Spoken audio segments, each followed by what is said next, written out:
I was busy thinking about Floyd, Pink Floyd, discussed via the podcast Sync Floyd. Welcome to Sync Floyd, the podcast where we watch every movie ever made to see if it syncs up with Pink Floyd's 1973 magnum opus, The Dark Side of the Moon.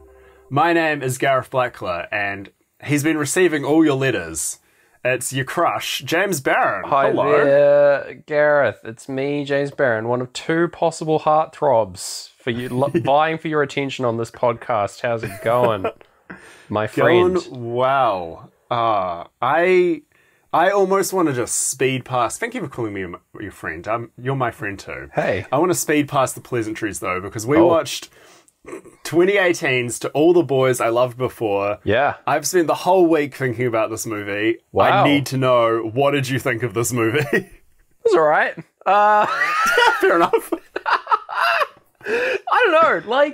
So I jam-packed my day today full of this movie, and that I watched it twice, as I am sometimes want to do. Like a child behind on their homework, I will cram it into the last minute and just binge watch this movie in order to cover it off for the show. And it's fine. It's a good movie. I would say it's well made. It's just not for me, I think. I'm definitely not the target audience of this movie.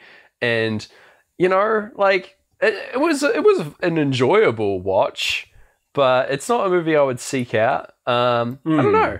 I'd recommend it to fans of rom-coms. It was my full review is it was charming and inoffensive.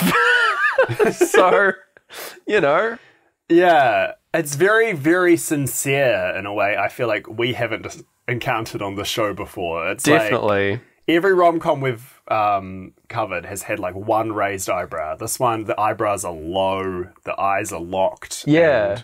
And the stare of loving affection and no irony whatsoever. It's going to be really hard for me to make fun of this movie, I think. It's going to be harder for me, James, because... So I'd never seen this movie. I have two running things I need to tell you about it, but I'm going to start with the second one. Okay. So without revealing how I felt about it, I watched it. Yeah. That's the end of my review. No, I watched it. See ya. I then, the next night, watched the sequel to All the Boys I Loved Before, P.S. I Still Love You. Oh my God. God. And then the night after that, alone, I watched To All the Boys Always and Forever, the third one. Yeah.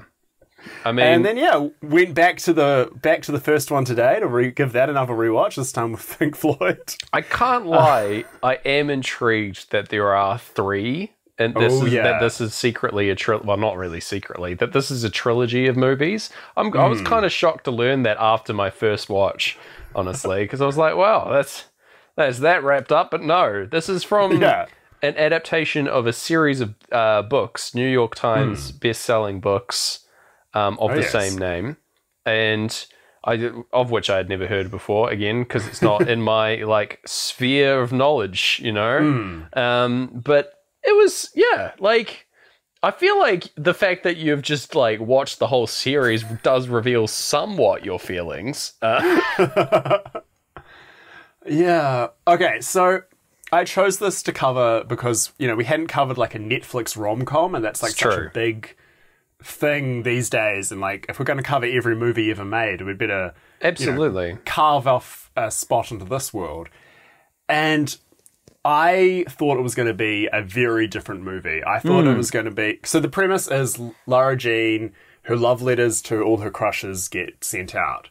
I thought it was going to be a feature-length version of the classic, send a text to the wrong person TV show episode. Or oh, wow, yeah. Which goes back ages. There was... I Love Lucy apparently did it with letters, and Lucy had to, stop the post office and stuff. So I was expecting, Lara Jean, maybe she's hiding out in a mailbox, she's trying to stop these letters, and then she learns, you've got to express yourself or something like that. Instead, we get that for, that kind of big idea for maybe, one scene, and the rest of it, it's very much like a pre-Jaws kind of 70s movie. Yeah. This is my hot take. Okay. It slows down, it just becomes about two characters, it's not a high concept movie at all, really, No. after the initial letters get sent out. It just kind of becomes can these people learn to love each other?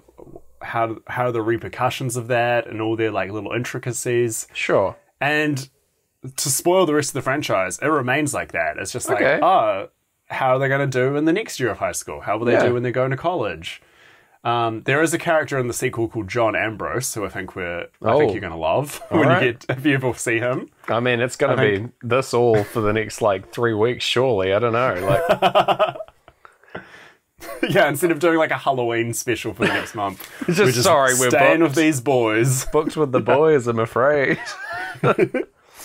Been planned for months. No, like, yeah, that doesn't really surprise me. I had a very similar reaction in that, like, this movie is like, it's predictable in a way, but it's just, it's very relaxed and, it's just an exploration of character, and you're hit with that concept at the start that this is like, oh no, what's going to happen? And then it's just like, yeah, here's what happens. There's no real twists or anything like that. But yeah, it was enjoyable. I don't know. Yeah, I think maybe I sought out the sequel because I wanted to learn more about the other boys. Yes. And then that's sort of not... Like, yeah, you meet one of the other boys, so you've clocked up 4 out of the 5 boys, and you get a glimpse of this 5th boy. But, like... Well... Yeah, it's not really... Oh, sorry. At the end of the movie, they set up like as like a final joke thing. They set up one of them as like a new, like, oh no, this guy's entered the ring. Like, what's going to happen now? Like, that kind of thing. But apparently the sequels don't explore that at all. It genuinely was a throwaway. Like, yeah, exactly. Okay. Even Josh doesn't come back in the sequels. Damn. Yeah, it just becomes about Laura Jean and Kavinsky. Wow. And yeah. Rest in peace, Josh, I guess. Yeah. Bodied out of the film. Yeah. Man. Fair enough. I wouldn't come back after my role. If I played Josh, there's no way. There's not enough money in the world to bring me back. Wow. All right. Not a Josh here. Okay, so yeah. Because this movie is like fairly simple, I've got some like fresh hot takes out the oven for you based on what's going on. So yeah, we'll get into it. Okay.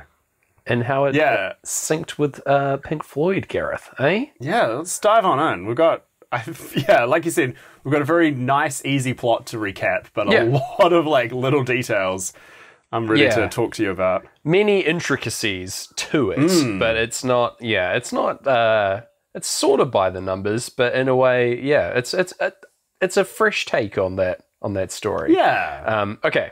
Let's do it. Speak to me. Opening credits. You know the drill. We've got, it's like a romance novel opening scene kind of thing here. Like you'd see this on a book cover. We've got Lara Jean in a like red dress wandering through the field from oh god, what was it? The Gladiator. Except everything's not blue. And yeah, there's like a farmhand version of Josh out here, which I like a lot. But yeah, she's just sort of having like a fantasy that gets interrupted by her sister, and her dad is making a family dinner as we go into Breathe, and we meet the family, basically. We've got a main character, the Covey family? Covey. Yeah. Lara Jane, who I will henceforth refer to as LJ in my notes. So did I. We're such good friends. For ease of writing. There's a proposed nickname later on that we'll get to, but I've gone with LJ personally. We've got Margot, the older sister, and Kitty, the younger sister, who's Catherine. And they're all sisters living with their dad, Dr. Covey. I don't believe he has a first name that we hear. Not from memory, no. No, but he is a gynecologist who is widowed. So the mum's dead and he's a doctor. And that's kind of the intro. We get all this like very quickly fed to us as information just through dialogue. It's not bad.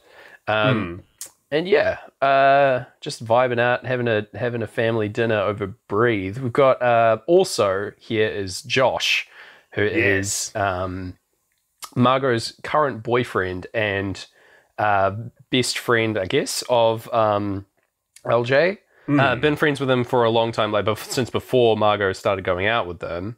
And yeah, she secretly has a crush on him as well, on old Josh. But of course, because her older sister is with Josh, she can't say anything. But anyway, Margot is going away to college for, she's finished high school, and so she's off to college in Scotland.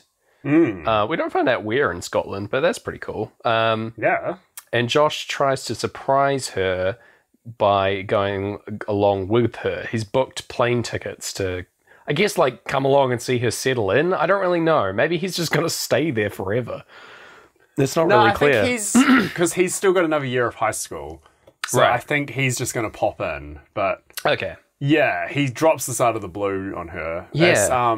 And the dad goes, "Oh, look at Josh stepping out." And Pink Floyd also approve because they sing "Don't Be Afraid to Care." So there you go. Yeah, he the father figures are all into it, but Margot's not. I love that. I love the idea that the Floyds are like playing second father figure for the family here. That's really good. Very unrelated father figure fact based on a film we've covered before. A lot of F's in that sentence. I like that. I found out today that the guy who played Immortan Joe in Mad Max Fury Road, my father figure. Yeah, he made sure all the war boys off camera called him Daddy. Oh yeah. Wow. I mean, that tracks. That's wonderful news.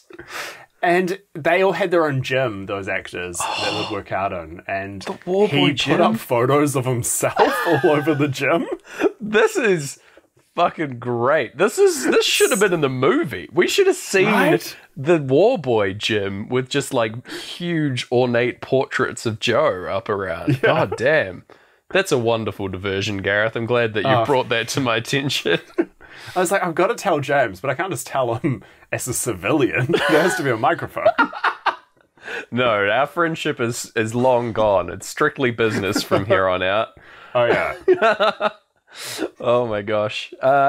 So we've got so Margot doesn't give the reaction that Josh was hoping for. She's sort of like taken aback by this, and then they go and have a chat outside where Margot dumps Josh before going away to Scotland based on advice from her mum, who told her to not have a boyfriend when she's going into college. Which is, like, reasonable advice. It's practical advice. It's not, it's fairly callous, but, like, it's pretty reasonable. Like, you're taking a huge step and your life is going to change pretty dramatically. Having a boyfriend that's still in high school is, like, pretty difficult. I mean, it's weird, though, because the mother would have passed away, like, very early. 10 years earlier or 9 years earlier. Yeah. So it's kind of strange advice to give to an 8-year-old, but... Right? Yeah. Oh, man, I didn't think of that at all. Yeah, that's really weird. Yeah. Maybe it was in a big pile of advice, like getting all the advice out. The big advice book in case I die that you receive when you're 8. Oh, man. Meanwhile, up from the window, LJ is watching this take place and sort of having a flashback to tell us about their relationship and that she was friends with Josh. She says that he was her first boyfriend with a large space in between those words. And she was like, she's secretly in love with him, but only realized those feelings until after Margot started going out with him. So it's like, And even now that they broke up, she still won't like double back and start going out with Josh now that Margot's gone to college, because she doesn't want to do that to her sister. She doesn't make it awkward or whatever. As part of this flashback, we see them hanging out and they propose a dichotomy question. Would you drink only water for the rest of your life, or you can drink anything you like, but it has a drop of pee in it? And importantly, it's yellow pee. Gareth, I proposed this dichotomy to you. What is your choice? I'm going to have to go water. I don't know if I could do it. Dude, I'm a hard same on water. Like, Yeah. I'm good with water. Like, just knowing that everything else that I drink has a bit of pee in it, and I don't know whose pee it is, like, I'm out. I'm done. Yeah, that's the worst part, eh? It's No like, where's way. this coming from? It doesn't really matter. I don't want it. I don't want that in my life. Even a drop. I'm like, nah. Yeah, I'm wondering how I could use this for my advantage in any way. Like, I pretend I'm about to drink something, the pee magically arrives, and then I don't know, use it to sterilize a wound instead. Maybe. You just only drink pee like Bear Grylls. You just become a pee drinking fiend. I don't know. And actually, if Bear Grylls made this choice and he started drinking pee, then the pee would become a little bit of pee based on the magic of the dichotomy. He'd probably pick water as well, though, right? Because then every drink would become water through the magic of the wish or whatever, right? Like anything you drink just is water. Oh my gosh, yeah, you've nailed it on that. Yeah, right? You can just drink any, like, poisons, caustic liquids, and they become water. You just join the circus and you're golden. Yeah, or you get lost in the desert, you just fill a cup with some dust, go like, I'm going to drink it, it's suddenly water. I feel like it still has to be liquid, but fair enough. I like where your head's at. Yeah. Oh, we've cracked it. I love solving a dichotomy. There we go. We fixed it. We gamed the system yet again here on Sing Floyd. Yeah. So over this discussion, Pink Floyd are not keen on. I think they're water drinkers as well, because they say that this is a race towards an early grave. As we go into On the Run, where LJ is seen third wheeling it on a movie date and movie theater. Don't do this. This sucks. This is just bad relationship shit with your family. Like, I get that your boyfriend is like good friends with your sister, but I don't know. I feel like this shouldn't have happened. It's weird. I don't know. I've third wheeled to many a movie. Sometimes you just got to take the option you can if you want to see the movie. Like, I mean, you've that's only got fair. a few chances to see Black Widow. Yeah. If the rest of the crew have gone and you're stuck with your sister and her boyfriend, you're gonna have to go. I suppose so. I suppose there's worse people to go and see movies with.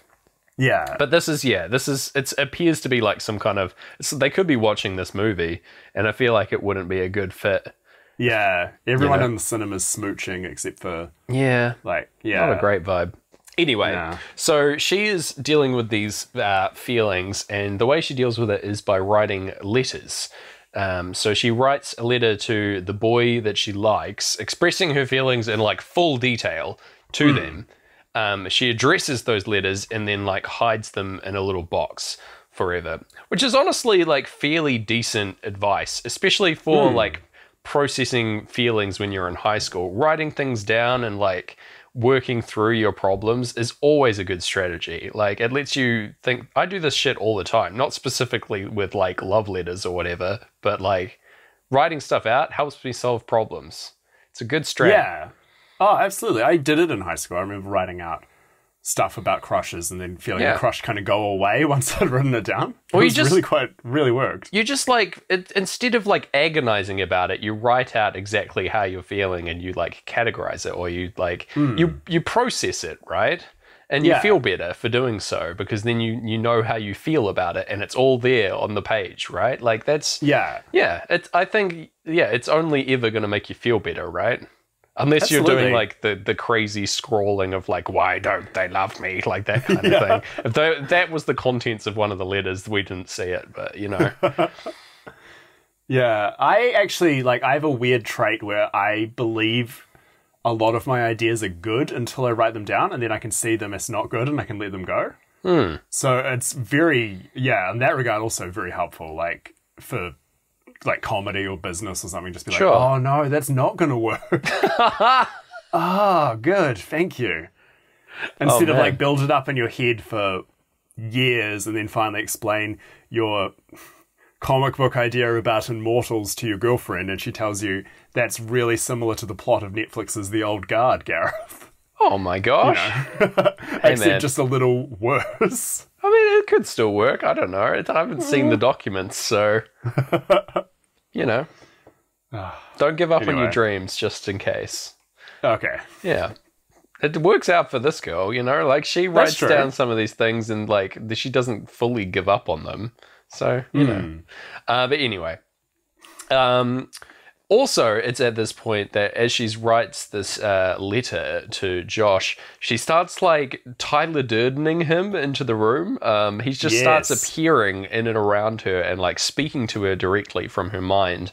I love that this is addressed directly in the text of the movie because they talk about Fight Club in it. Like, I think that's, like, pretty clever, honestly. Yeah. It's nice. I was impressed when Fight Club came up in the movie after this happened. I was like, oh shit, it's like Fight Club. But yeah. That's such a good point, but they position it, she hasn't seen it, so... Yeah. Yeah, it's like, you know, we know we're doing this, but kind of move along, almost. Yeah, yeah. That's how you do it. I was pretty impressed, honestly, but yeah, like, it was fun. But yeah, we'll deal with that more in a bit. Yes, we will. Yeah. Oh, we will. Yeah, we get the crash sound On the Run at the end over just shots of the cityscape. I don't know where this is set, by the way. I believe it's Portland. Okay, Oregon? Nice. Yeah, but shot in Vancouver. I looked at some goofs because I thought I saw someone's hair length change. But that was just my eyes. But yeah, one of the goofs is you can tell it's Vancouver in one shot. Fair. I mean, a lot of things are shot in Vancouver. That's true. Thing. Vancouver never plays itself. That's a very good video by Every Frame of Painting that you should check out. I've seen that video. Yeah, it's a good one. Yeah. Anyway, Margot is dealing with this breakup in her own way, and that she likes to sort of Marie Kondo her life and just throw everything that she doesn't need away all the time. And so that's how she processes her feelings, by like discarding of a bunch of stuff and living a very like clean, picked over life, including throwing away Josh as a person, basically, which is a pretty harsh take on that LJ posits. I was like, damn, that's pretty rough. I don't think she made the decision lightly, but anyway. Yeah. So they go and see Margot off at the airport. This airport, by the way, is some kind of nightmare industrialist, brutalist concrete building. Yeah. If this is the Oregon airport, the Portland airport, like, it looks more like an art museum or something. It's wild, this building. I felt like crushed while I was in this scene. But yeah, it's fun. They like see her off. There's a bit of a joke about magazines. They get her a whole bunch of magazines, and then see her off. She's gone to Scotland. She doesn't even look back because that's not Margot, man. Nah, man, that ain't Margot. She ain't about that life. Yeah, so LJ was told to go through some of her stuff to give away to Goodwill as well, and she tries to do that but doesn't really get too far. And yeah, then we see them starting the new school year, the two remaining sisters. They're starting 11th and 6th grade respectively, placing LJ at 16 and Kitty at 11, in case you're wondering. Yeah, and then she's already driving to school as well at 16, which is pretty impressive. But she's still not very confident or good at it yet. But that's fine. There's a recurring thing here. So when they get back to school, there's a huge banner that says "Welcome Back" in a big cursive font, and this banner is a recurring motif just to show the passing of time throughout the movie. It says the months, which is just such a strange thing to have in a school when you think about it in context. Just a big banner that says November. Like, what? Yeah, surely... by the time it gets to November 21st, you're like, yeah, we know. Yeah, they could have put, like, anything else up there, like something going on in the school that shows that it's November. Like, just be a bit more creative. I don't know. Like, what events is the school holding? Not just the word November, but fine. I mean...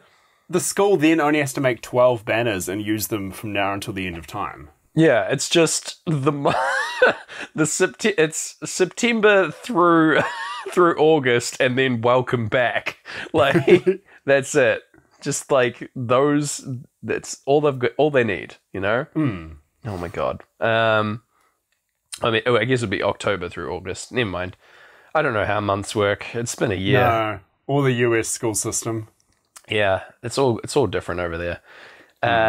We bump into LJ literally bumps into Jen, our antagonist, I guess, for the movie. She's a like Mean Girls type character who's like very pretty and ex best friends with LJ. Who they like broke up their friendship based on some drama from middle school. We get like a quick flashback to that. It was one of the guys that she wrote a letter to, Peter. And yeah, we'll get to him in a little bit. But we're also introduced to Jen's cousin, who is LJ's current best friend. Yeah. Kind of weird being like friends with someone and then friends with their cousin immediately after, but whatever. Yeah. Her name's Chris, and she's like a sort of classic alt lesbian type with a hat. You know, she's sort of a caricature. I don't know. Like, that's just the vibe that I got. I feel like she'd be walking out of like a music video from the 90s. I don't know. Yeah, she definitely listens to Pink Floyd. Oh, There's no doubt about that. Definitely. Yeah. I love later on she was like described as going to an EDM show, and then she corrects people and so like actually it was more like kind of a rock thing. She was at a Pink Floyd concert 100%. Oh yeah. Like, what else are we doing here, guys? Come on. Yeah, anyway, and yes, we get Jen's current boyfriend, Peter, who is, one of the non-recipients of a letter in LJ's care. She recalls back to the time when they were playing Spin the Bottle in 7th grade. I like that it's 7th grade and they're spinning a bottle of 7-Up. I thought that was kind of cool. Oh, yeah. But anyway, they are playing Spin the Bottle, and Jen didn't want anyone to kiss Peter because she was crushing on him. But it's a game, and they do a kiss, and it was such a core thing to her that they broke off the friendship after that. Like, that's wild to me to hold that level of grudge, but fair enough. Super enemies because of this one weird interaction. Spin the bottle, man. It ruins friendships. Yeah, that apparently. and Truthful Dear. Ban them. Ban them from schools. Yeah. But yeah, that's just high school. It felt very real to me, this like high school level of drama. I was instantly transported. We talked in our Clueless episode about how recapping these movies does feel like you've just got home and you've got to tell your friend who was sick, like all the gossip they missed at school. It definitely does. That's how I feel right now, for sure. Exactly. Yeah, you're tucked Instead, up. we're just way too old for it. We're both tucked up in bed with chicken soup, just explaining this weird day that one of us had. You know? Oh, man. Get well soon, hypothetical us. Yeah, please. So also, Josh is just like lurking in the background of this shots, being pointedly ignored by LJ. Basically because she feels too awkward about this like change in relationship now that Margot has gone. She doesn't know like where they're at. And so she's just like ignoring her friend and not talking to him, which I think is kind of messed up. Like he's... Yeah, like 2 days after a breakup. Exactly. Like he's in a bad space because he's had broken up with your friend's sister. Like give the guy some comfort. I don't know. It seems like a jerk move, but whatever. We see, I've written a very, like I'm doing a book report, this next line. LJ struggles to find her place in junior year and in the cafeteria. Whoa. And so she goes to the library and sets up to eat lunch there because she can't find a place in the cafeteria with all these new people. And... one of my favorite parts of the movie where I paused the movie and laughed out loud because she bites into a carrot and then a very angry looking library goer points to a sign that says soft foods only with a carrot expressly forbidden on the sign. with a strike through on a like cartoon carrot. Love this. Love this specific sign. It's so good. It looks embroidered as well, which I love. Handcrafted by a librarian who just fucking hates carrots. Oh my god. It's so good. It's a joke that doesn't quite belong in this movie, but I love it so much. I want to take it to every movie now. I kind of want that sign. Yeah. Soft foods only. It's so weird. Such a strange thing to have. I'll put it up in my office. What if that's our like Sync Floyd merchandise? It's the Dark Side of the Moon album cover, but it says soft foods only. I feel like that makes us sound even more like boomers. It's wonderful. Like we cannot eat any hard foods because our teeth have rotted away. Oh my gosh.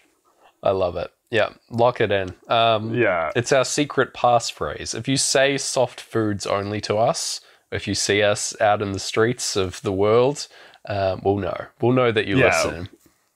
All right? We activate. Yeah. It's sleeper agents, yes. Yeah, so she can't go to the library and has to go to the bleachers where Josh is hanging out, also alone. And then, they sort of like reconcile their relationship and where Josh is at after this whole Margot breakup thing. He's like, are we cool? And she's like, yeah, we're cool. And he asks her if she knew about the breakup, and she says, nah, it was a blindside for her too. And it's all good, basically. Back to being friends. This feels like nothing's going to complicate this. No, it's all good. She says, she's not going to act on her feelings because she doesn't want to, like, mess things up with Margot. Like, she doesn't want to do that with her, like, mess her sister over. So, she's going to keep those feelings to herself as she always has. And, she's leaving school and she nearly hits that Peter guy again with her car. Nearly runs him over, backing out, and he just like comes up to the window and like rips into her about her driving capabilities. Like just sort of like playfully ribbing her, like. Oh yeah, this is when we've met Peter, but this is when we meet Peter and Pink Floyd. Yeah, they wail away with Great Gig in the Sky as they are charmed by Peter Kaminsky. Oh yeah, laying on the cool charm. You can smell it in the air. It's wafting from this man somehow. But here he is, Peter. It's strange because Josh and Peter are very similar looking guys. This was very difficult, my first watch. I was like, wait, which one? Oh, right. Yeah, they're both tall, curly brown-haired boys. And strong eyebrow game. Yeah, one's just slightly buffer than the other one, like that's it, kind of it. I don't know, maybe that's what they treat it like it's the hugest difference. Like Peter calls Josh like a Bon Iver wannabe at one point. Yeah, which is a weird dig. I didn't understand that at all, but fair enough. No, he doesn't look at all like Bon Iver. No. Maybe he's Bon Iver like in temperament. I don't know. But even that, like they are just slightly too similar for like I don't know, us casual moviegoers. Probably in the book they come across very different. Yeah. I could tell them apart. It was fine. I wasn't getting confused as to like who was who, but I don't. Neither. I don't have a baby's mind where I forget faces. This movie was so tricky for me because as soon as any character left frame, I thought they'd vanished. I was so scared. Thought they were dead. Just gone. I mean, that happens with some characters, I believe. No? Yeah. I mean, we don't see Josh after the end. Yeah. Fucking rip in peace, Josh. See ya. Yeah. Anyway. So they leave together anyway, and they leave in the car, and she'll be okay. Yes, the sisters. Yeah. And then they hang out over the weekend and watch Golden Girls together. And Kitty like expresses concern as quite a high level of thought from this 11-year-old, where she's like, "Why are you hanging out with me and watching Golden Girls when you're a 16-year-old high school student? Like, what is going on here? Surely you should be." Kitty even had to cancel her plans to hang out. Yeah, whereas this was all LJ had going. Weird flex, but okay. Yeah, anyway, they're watching Golden Girls, and she's like, "Oh, it's fine. I like hanging out with you and watching this." And she is. I like that her line about like, "What do you think Margot's doing right now?" And she just says "crack," which is like it's laying into the Scottish thing of the crack. Yeah. Which is a thing that I like learned way later on in life. There's a Scottish bar in Christchurch called the Crack that everyone calls the Crake because that's how it's spelled, and everyone in this town is dumb. And yeah, it's just everyone calls it that, even though that's completely wrong. I imagine that like actual Scottish people are fully enraged by that. Well, it gets worse. That's an Irish bar, and Oh no! crack is an Irish term. No! So there was an era in this film as well, but Oh god, I've upset literally everyone. Damn no, it. it's all right. We come at it from different angles because I only just learned from you just then that it wasn't called the Crake. Yeah. And you just learned from me that it was Irish. Oh, okay. So We're all we're learning both the together. villains. Yeah. All right, I'll forgo my There's embarrassment for the moment. I remember being in Williamsburg, Brooklyn. Oh. And that's in America for all our international listeners. Whoa.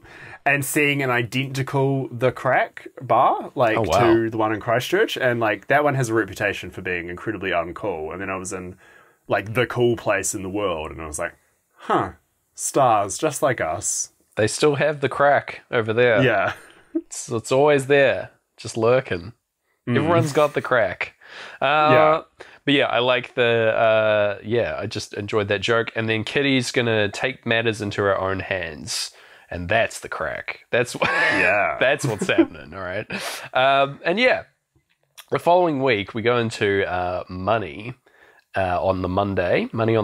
And we see Peter has somehow received his letter from LJ, the secret letter that she wrote to him in 7th grade about her feelings.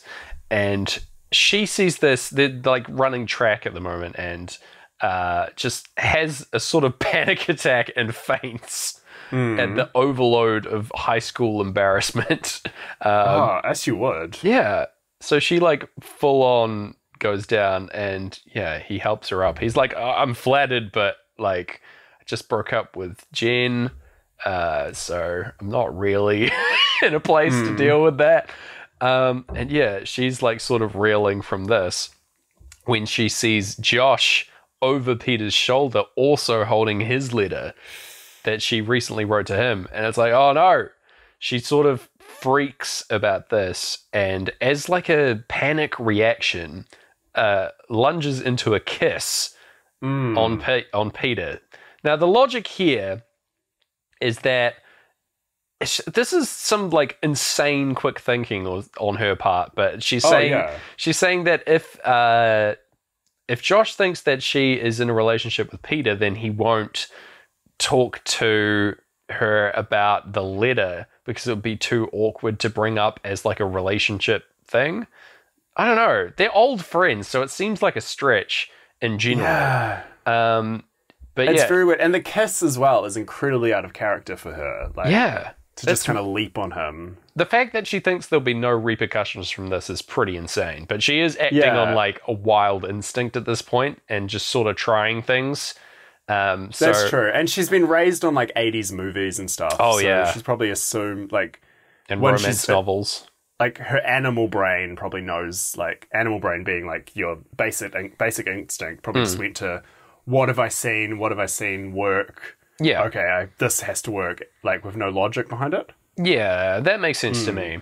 Anyway, after this kiss, she sort of just runs away, leaving both these guys like completely bewildered as to what the fuck's going on. And her PE teacher is also bewildered. He's like, go do 2 laps, and then she just leaves. And he's like, the fuck? That's not how PEs works. Come on. That's not where the laps are. You're not of the school. But yeah, she runs away and hides in the bathroom, where the third recipient of a letter appears, Lucas James, who was her beau from the freshman homecoming dance, who we get a brief flashback to that where they hit it off as just sort of 2 stag going along, little people. Yeah. And then they have a boogie together, and a boogie that syncs very well with "Money" by Pink Floyd. Yeah, It's a good time. This whole dance is pretty sick, actually. It's like Yeah. a nautical theme. There's like portholes and life preservers on the wall. This looks fun. But yeah. And like everyone watches, it's so funny, it like pans out as they go and start their dance, and the camera kind of follows them. And then a teacher kind of comes into the frame as it pans past her, and she is clapping and cheering, and it looks like she's just been watching them the whole night. And it's like, finally, they're dancing. Yay! Fucking finally. She's the assigned chaperone that's just been like hovering the entire time, bored out of her mind. Trying to create some kind of drama. Yeah. Oh my god, dance chaperone has to be like one of the worst like parental requements. It must suck being a chaperone at a dance. I'd be bored out of my mind. It might be better now that you have like headphones. But like phones in general, really. Just got to watch these damn kids struggle with their emotions. Ugh. Yeah, listen to the music the kids have requested. Yeah, right. This isn't Pink Floyd. I wonder if school dancers are still playing the Grease Megamix. Wow. I mean, all the songs from Grease. In New Zealand, probably yes, I would say. Yeah, definitely. Yeah. We're stuck in this sort of... We've never really left the 80s technologically. Like, you know, things have a sticking power here. It took us a while to get to the 80s. We got to the 80s around the 90s, and then we just never left. Yeah, we're just staying there. The 80s is pretty good. Things, like, were pretty great then, you know? Yeah. By comparison. Good music. Yeah. Good clothes. Yeah. Yeah. Coming back in a big way. Anyway, Lucas James is here outside the bathroom. And honestly, Lucas James is probably the most on-the-level guy in this whole film. Oh, yeah. He has brought this letter back and is saying, like, I thought you'd want this back because it seems pretty personal, and I don't think you would have wanted it delivered to me. Like, he like instantly sort of knows what's going on here. It's like, it's kind of wild that he has that level of like thought.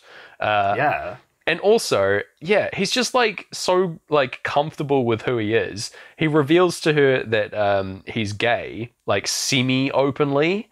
And like he says, my mum knows, and like a couple of guys that I know, but not everybody knows. So I'm dealing with it. It's high school. And like, that's so forward thinking for someone that's 16 years old. Like, holy shit. I was wowed by Lucas James. Yeah. I love that this moment also is what makes their friendship. Like, they weren't really friends, and now they're friends for like the rest of the franchise. Yeah, for this, like, for what I've seen the rest of the movie, like, that's fucking cool. Shout outs to Lucas James. You're like one of my favorites in the whole movie, I would say. Let's put him in more movies. Let's just slide him into get him in the there. thing. Yeah. Oh, just a good guy. But yeah, so she's like, he's like helping her deal with this at this moment already as well. She's like reeling from this horrible thing, and then this guy's like, she thought was going to be an extra level to the nightmare, is just like, oh, it's fine. It's so good, so refreshing. But yeah, anyway, we get like a driving home montage over the chill part of the money solo. Yeah. Which is very strange. It's all shot like droney and very interestingly. In the middle of the night, like, very strange. And she's searching for, LJ is searching for the box of letters, trying to figure out what happened. But of course it's gone. The dad hypothesizes that it could have been taken out with this stuff going to Goodwill. And we get like a cutaway to her throwing things away to Goodwill, which is like completely unnecessary, but fine. We obviously know what the truth is already. It's quite obvious what happened, but anyway, it's it's just funny that this is the theory. It's so paper thin. Like, what happens when it gets to Goodwill? Did the Goodwill postman find the letters and he's like, well, better post these, do my due diligence? Like, I don't know. It seems weird. Well, we all know all Goodwill employees secretly wish they were postal service workers, so you know. I guess it does fit the name. It would be a Goodwill move to post unposted letters. I've got to admit that. Yeah. living up to the brand loyalty there. So it turns a goodwill into a great will. True. Yes. So we see also that the camp boyfriend's letter got returned. Yes. Yeah, so Sir not appearing in this film, the camp boyfriend. I presume he's going to be coming up in later sequels. I don't know. He's like the only like non-feature in this movie. No, he's the one who is in the credits. And is then he? The mock debate boyfriend is the one who is in the next one. Oh, okay. I'm inventing a whole guy then. I thought there was like a whole separate like camp boyfriend that we didn't see. Like super early. Ah, see, that's what I wanted from this film, really, was like an emotional, like Scott Pilgrim versus the world, essentially. Yeah, like, yeah. Yeah. That's kind of what I was expecting. Yeah.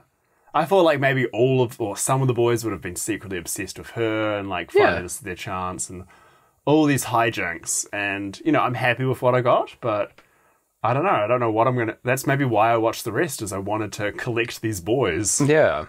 And I couldn't. The Pokemon Master within you came out and you needed to collect all 5. But yeah... I'm pretty sure there's a camp boyfriend that just isn't on screen. And then there's the model UN one, which is like the 4th one before Josh. I don't know. Yeah, so it's there's Josh, there's Peter, there's Lucas. Yeah. Then there's camp boyfriend who shows up in the credits. And then they during the credits? Or like... Yes. Oh, okay. Did you stay for the credits? I didn't stay for the credits. I didn't know there was a mid-credits scene or anything like that. Oh, boy. I failed.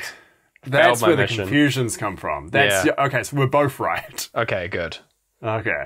I was talking pre-credits scene where we see the, like, alumni guy, the blonde guy, appear at the front door. Oh my goodness. Man, watching movies is hard. I was going to send you for 2 laps, but I think we both need to go do 2 laps. All right. I'm just going to do mine around the school. Okay. Yeah, we'll figure it out. We'll get to the end of the movie. At the end of this podcast, we'll have a definitive reading on what actually happened. Yeah. Okay, but we've got to get there. She fight clubs Josh back into her room, who's just sort of like tormenting her by reading the letter that she wrote aloud. This is very Tyler Durden-y. Like, just psychological warfare from yourself. You know, like, brutal.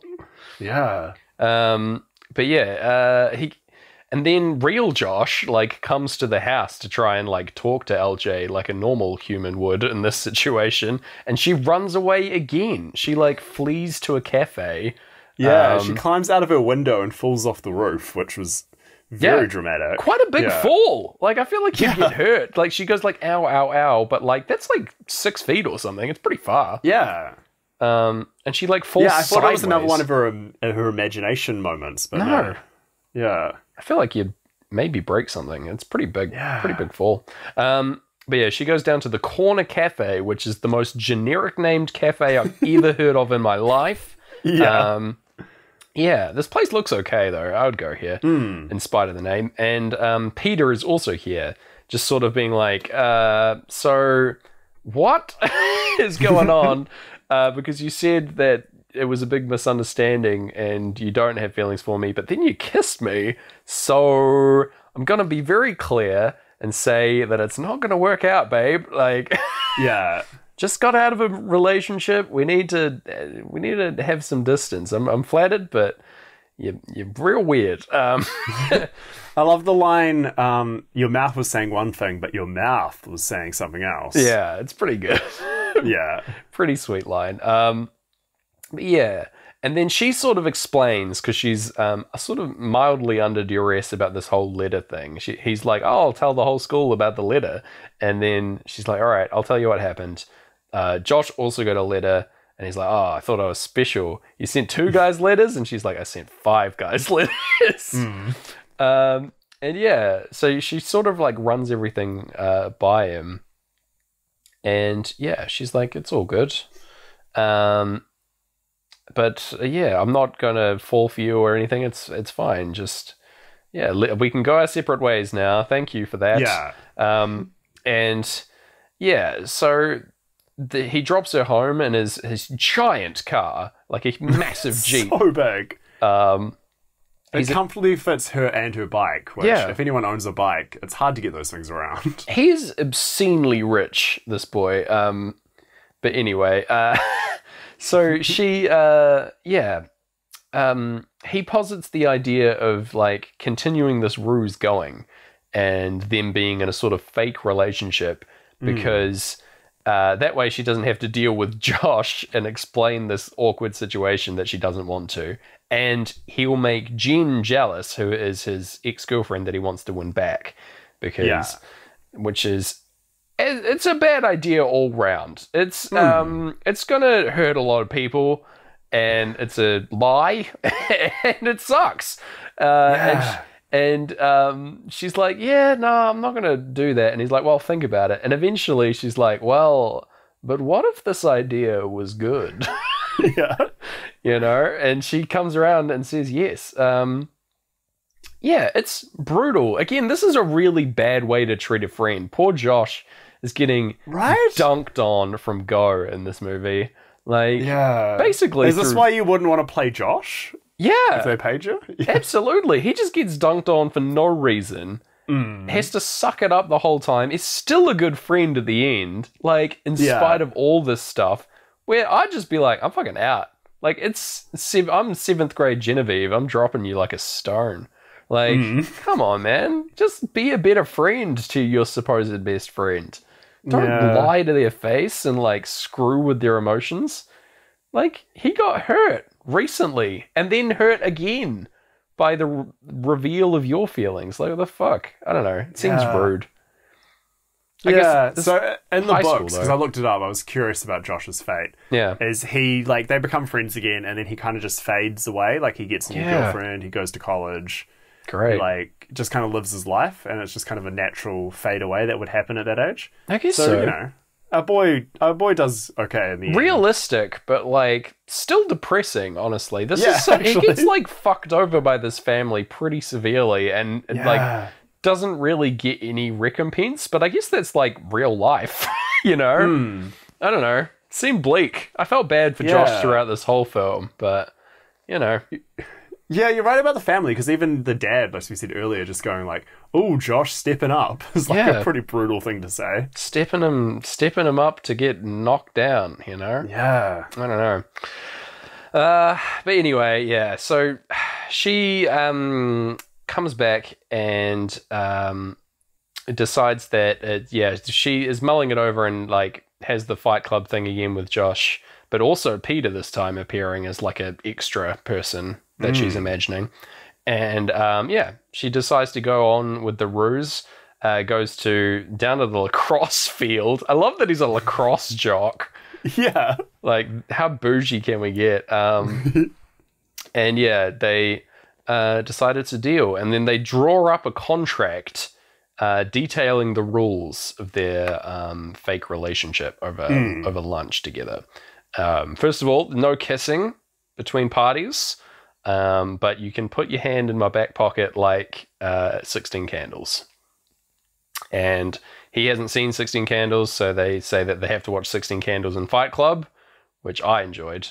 Both good, both pretty good movies. I don't know how well 16 Candles holds up, but Fight Club holds up. Does it? I haven't seen Fight. I actually would have thought Fight Club would have held up worse. Like, 16 Candles obviously racist, but yeah, Fight Club gets it's objectively like a horrible, like, it's a nightmare kind of movie. And so, like, the fact that it hasn't aged well kind of adds to it in a weird way, you know? Ooh. Yeah, it kind of makes it, like, even worse as a dystopia kind of vibe, you know? Okay. Yeah, I don't know. That's just my read. Okay. I do like it's such a realistic teenage boy thing to be like, oh, you haven't seen Fight Club? Oh, I've got to show you Fight Club. So real, yeah. I know I've said that in my life. Allow me to educate you on the merits of Fight Club. God. And once you take Fight Club out of the equation, I have said that to so many people in my high school career, and I apologize to all of them. Aw. There we go. Yeah. Just hard confessions on the mic. I like it. I love Peter because he's such a, like, they write such a good basic boy. Yeah. He's just like, he loves his Fight Club. He's Yeah. never seen a chick flick. Plays lacrosse. Yeah. Has good on him. a huge Jeep. Yeah. All basic boys in the huge Jeeps. Yeah. He's like a very, like, the thing about this movie, right? The characters are all very real. Like, it doesn't feel like a typical one of those Hallmark movies where everything, like, falls into place, for the main characters. It's not like cartoony kind of romance, which is what I was totally expecting. I was fully expecting same. The Christmas Prince or something to be playing out on screen. But no, it's like more grounded in a great way. Like, the characters are all very believable, and you can tell because it was like, that makes sense that it was adapted from a book. Yeah, it was good vibe for that. It was a good movie for that reason. Like, I could place myself back in high school through this movie. So yeah, felt very real. But yeah, so they decide to watch both those movies in the wildest double feature of all time. Yeah. Which potentially we could do next week on the podcast, posing it right now as an option. 16 Candles into Fight Club is one episode. Jesus. Crikey. Don't know if we can commit to that, but it would be We'll wild. only get 2 listeners, and there'll be Lara Jean and Peter. Yeah, individually. They aren't even listening to the same parts. Yeah. We'll see. I don't know if that's worth it, but we'll consider it. Yeah. Yeah, and so he decides that, like, other things that they could do, he says he'll write her love notes, which is a thing that Jen always wanted him to do, but he never did, which is fucked. Like, it's like a make you jealous kind of thing. I hated this, but it ends up being, like, important later. But anyway. It's so strange as well, because he could just write, like, he could just be handing her blank pieces of paper, but he goes full out and writes notes. Yeah. It's like, I'll do it for this fake relationship, but not the girl that I actually like. No, get out of here. What do you think? I'm not in love with her. No way. Ridiculous. Anyway, yeah, a couple other minor things that they agree to, and then if they're still together in December, then they have to go to the ski trip together, which is a big deal. It's a thing that happens yearly. It's bigger than formal and another thing combined, which I've forgotten. But apparently it results in a lot of people's first, like, their virginities being taken, because it's a school trip up in the romantic mountains in December. And, that's how it goes. There's no chaperones that we can see. It's like seniors looking after it, and they're getting down. Like, it's crazy. But anyway, I don't know how it's still going, but whatever. But yeah, they put it in there as like a contingency kind of clause for the last bit of the contract if they're still doing this by then. And then they sign. There's a continuity error in the movie where they sign completely different versions of this contract, if you watch. Yeah, I did see that. Yeah, because they just wrote ski trip in huge letters in 2 different ways. And then it's like, it's weird because it's a legal document that they're signing. To have them sign 2 separate versions, it seems odd to not get that right in editing. I don't know. It upset me. I was like, there's some trickery going on here. It's going to be revealed later that they signed different contracts. I don't know. Yeah. But then, of course, it was just a mistake. Unless they were, like, actually signing different pieces of paper so they were keeping a copy each. Oh, yeah. It's in duplicate. They just have it for their filing. Yeah. I file all my schemes in my scheme filing cabinet. Oh, that's fair. I mean, I wish I was that organized. My schemes are just littering my room. Crumpled up. Oh. Covered in... You gotta audit your schemes. Yeah. This is why all my schemes go awry. They're not properly filed. Yeah. Anyway, so they start pretending to be boyfriend and girlfriend. And then, they meet. Peter meets Kitty, and that goes very well. And then, they start acting in school that they're together, doing the hand in the pocket thing. Bit of note passing over brain damage. And yeah, we just see Genevieve in the background looking like furious. And yeah, she talks to her best friend about this whole development, and she's like, "Well, have you told Margot yet?" And we find out she's been avoiding talking to Margot, even though she's in bloody Scotland. This whole lying thing is sort of ruining all of her relationships around it. Who would have thought that would happen, Gareth? Yeah. It's almost like lying to people in your life's a bad idea. I don't know. Nah, that's not it. It's just this one particular lie. Nah, it can't be that. It can't be that. Yeah. But yeah, they have like an awkward Skype conversation where she's very evasive and doesn't really want to talk about what's going on. We find out later that Margot suspects that she's dating Josh now that she is out of the picture, which is pretty upsetting. Yeah. And that's why she's like not wanting to talk to her on the phone because she feels guilty about it. But yeah, that's not what's happening. But yeah, LJ preps for a bake sale, which everyone comments that she should be doing brownies for, which I found harsh. Yeah. She's going to the trouble of making cupcakes, and everyone's like, nah, brownies. What's this big brownie agenda? Yeah. Not big on that. I guess it's Oregon, like quite hipster, Portland. Yeah. You know, brownies are probably more in than cupcakes. Like I don't see cupcakes much at like a K Road or Ponsonby Cafe in Auckland. Yeah. Everyone's just asking where the weed is in these cupcakes. Yeah. They like avoid the cupcakes because there's no potential of weed in them.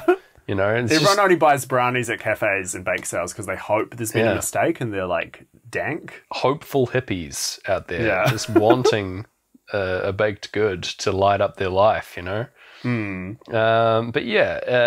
But she's taken away from this baking goods scenario by Peter to a cool kid's house for a party with the approval of LJ's dad, who's just like, don't get her drunk, have her home before 10 or whatever. I don't know. But the dad is very chill through this whole movie. I haven't really mentioned him, but he is like, he's got a great vibe. I like the dad a lot. He's a very friendly guy, very down to earth, relaxed. Yeah. I like his Coach Taylor hair. Yeah. In fact, he's a doctor. Yeah. He's just chill. He's like, seems very at peace with his wife being gone from his life. Like, it happened so long ago. He's just like a cool single dad, you know? Yeah. It's actually really sweet. That gets explored more in the sequels. I'm such a really? dork. Yeah. He kind of like, he does like Korean New Year's with his girls, and they're like, we know he's doing it to keep this in our life, but it's also, you know, it's because he misses mom. And then he starts dating again, and it kind of explores that in a really nice, delicate way. Oh my God. Yeah. Wow. Man, what is going on in this movie? Like, it's just like wholesome. Yeah, it's just too good. Like, maybe I love this movie now. I don't know. I think I might as well. I think this might be a great movie. It's winning me over. I don't know. We'll see by the end. I might return to being a curmudgeon with no heart. But yeah, we get into Eclipse as they rock up to this party. They take some photos of each other for phone backgrounds to complete the ruse. Because that's how you know it's real, when you got a photo of Bay on the phone. Yeah, it's so funny though, because the stairway of the house is in the background of her photo of Peter. So it's like, you clearly just took this. I love that, yeah. It's just at a friend's house. The same party that we're currently at. Perfect. Airtight. Like, it's hilarious. It's great. But like, no one's really paying that close of attention, so it's fine. Yeah, absolutely. He takes her scrunchie here and puts it on his wrist, which will become important for later, being like, I like your hair down, girl. You look better. And then, they rock into this party, which isn't a fucking mansion, by the way. This guy, the host of the party, who I don't know his character name, so I described him as the party king for the entire series of my notes. His house, accurate. He is incredibly rich. Like, ridiculously rich. This house is beautiful. And he's hosting this crazy party. And he's great. He's just playing some Pong. having a good vibe out here and introducing like everyone to the new couple. And LJ goes and sits with Jen and her friend and has a very awkward, weird interaction with them. And then, she basically just continues to belittle her and bully her because she's now out of jealousy for them being in a relationship. Can't handle that. And she steps off and we go into playthrough 2 over the heartbeats. Yes. Yeah. Jen, LJ goes and talks to Lucas Jones, who's also just chilling at this party, hanging out. And Jen tries to win Peter back in the bathroom, being like real weird. So weird. Just like being like, oh, hey. Yeah. Like flirting with him hardcore, taking the scrunchie off his hand and like claiming it as a power move. Like, this is mine now. You're my man. You know, like that kind of thing. It's very weird. The only thing getting scrunched is your heart. Yeah, he like is weirded out by it as well, and they leave the party early and go to the corner cafe once more, everyone's favorite place where everybody knows your name. Heck yeah. And they hang out and talk about how this ruse is going well. He's like, Jen was like crazy jealous. It's going great. Like, but like, I think he's like still kind of lying at this instance because she was real weird. I don't see, I don't know. It's weird. This whole situation, because they talk about how he's currently getting texts from her all the time, and they call each other and talk to each other on the phone, which is outlandish. Yeah, every night. Very rare in this day and age, talking on the phone. Are you crazy? Right? It must be love. What are you talking about? Who talks on the phone? I honestly, as a teenager, I couldn't talk on the phone at all. And I couldn't talk well on a phone up until I started doing this podcast. Oh, wow. We've trained you. Excellent. Yeah. There you go. The benefits of podcasting. Yeah. Yeah. I talk on the phone now for a job, so That's true, yeah. Yeah, it's worked for me too. Yeah, you're an essential worker. I am essentially talking on the phone to Genevieve, mainly. Yeah, now that he's not calling her anymore, it's all up to you. And it is a service he was providing, to be fair. Anyway, LJ finds that really weird as well, though, and he's like, well, we were close. She was like my first girlfriend, and I talk to her all the time. Like, that's just kind of how it is. I'm not really over her. This whole weird fake relationship is sort of so that I can get back with her, in case you forgot. But yeah, she's like weirdly jealous and says like, don't call her tonight. Like, prove that you're not obsessed with her. And he's like, I'm not obsessed with her. And he totally is, but whatever. They have a bit of a heart-to-heart kind of thing as well, where they go on and she says that he asks her why she's never had a boyfriend before, and it's because she enjoys fantasizing about and reading about relationships, but is scared when it comes to the real thing. I think because it's twofold, right? She builds it up in her head because of these things, because she fantasizes so much about it and then is like worried that it won't live up to be the real thing. And she's also scared of losing people who she lets close into her life because her mum died. And that was such a horrible loss for her that she doesn't want anything close to replicate that. She doesn't want to lose someone in a similar way, and is worried that if she has a relationship, it would be similar to that, you know. And she doesn't know if again, that's beautifully written and like a very mature kind of interesting, nuanced message that is in this film. This film that is great. Wow. Oh my goodness. It was really, you explaining it, I'm just like, hell yeah, this movie's awesome. Yeah, it's an impressive stance to take. Like, that's a very well thought out character trait, you know? And right? Yeah, it seems like this could have all really happened, you know? That's a really good point, yeah. Yeah.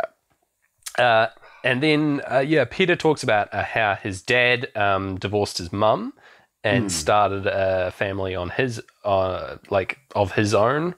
He's got his own child somewhere else now with a new family, and he's like upset by that. He says it's not nowhere near as bad as having your mum die, but he feels like a similar kind of kinship in that way. And also, these two bond together because they're able to talk pretty openly with each other, because they're in this like weird fake relationship situation where they have to be honest with each other because they're both trapped in this weird lie together. So they're like able to talk pretty freely because it isn't a real relationship, and so it's not as risky as your average high school relationship where everything is vital and incredibly risky. As we all know. But yeah, like that's like all captured in this very small scene, and I think it's a very important scene, I think, in the movie, and it's very well addressed. But they do cover this off multiple times, and I'm kind of annoyed by that. I think that this was enough for me to kind of get the gist, but they sort of rehashed this entire scene with the family dinner at Peter's house later on. That is a good point. I super didn't need that, but whatever, we'll get there. But yeah. Okay. We get the crash sound and On the Run in the second play here, and it appears as the kissy face emoji appears on screen. Hell yeah! That is a good sync. That's a pretty good sync. Just the crash sound of a big kiss. There was a period of time where I was writing a lot of emails, applying for jobs. I have a job now. Shout outs to my employer. But every time I was writing these like formal letters and emails out to people, I was writing them commonly on my phone because I was like moving around a lot and then like going to interviews and things like that. And every time I would sign off one of these emails, my phone would suggest I sign off with the kissy face emoji. And I was like, I like where your head's at, phone, but I think that's a little bit forward in my cover letter to be signing off with just a wee peck. Like, that's how I think of that every time. Mwah. Yes, I look forward to smooching. But yeah, that's what I think of every time I see that specific emoji. Just a formal application for employment. Just a little formal kiss. Yeah. In the pre-smartphone era, before like all the emojis looked the same, the emoticon for winking on my mum's phone would turn into a cute little face on her phone. Right. That it just looked like a happy smile. So she'd end every text with a wink. So like all of her like, you forgot your lunch, wink. Like on my phone. Did you though? Yeah, I don't know. Mean, mum. That is some excellent out of touch parent energy that I love. So good. So much explanation every time someone saw my phone. It's who? What? Do you have someone else saved under mum? Oh no. That sucks. I hate that. Yeah. Is this your warlord guy? Is this the person you have photos of in your gym? Exactly, yeah. I have Immortan Joe saved as daddy in my phone for sure. Yeah. Oh my god. But yeah, so that happens, and then we cut back to school where she's hanging out with Peter's friends, mainly the Party King, who's returned here. Yeah. And is giving LJ the worst nickname. He's like, I was thinking about your name, and it sounds like Largy. So I'm going to call you Largy. You see, it makes sense because you're so small. It's like one of those Cockney nicknames, you know? It sucks. Largy is such a bad nickname. I'm sorry. LJ is right there, man. Yeah. Come on. Largy's nothing.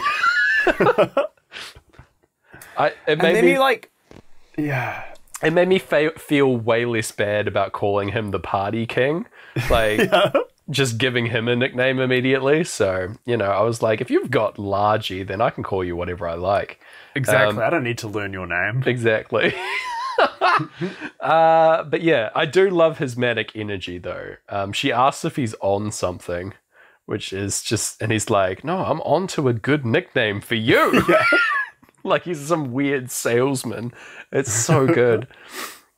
And yeah, we're like months later now into this fake relationship, and she is still avoiding Josh, her supposed best friend, not talking to him, hasn't mentioned anything about this letter, and it's only when he like comes round to her house, like finally breaking.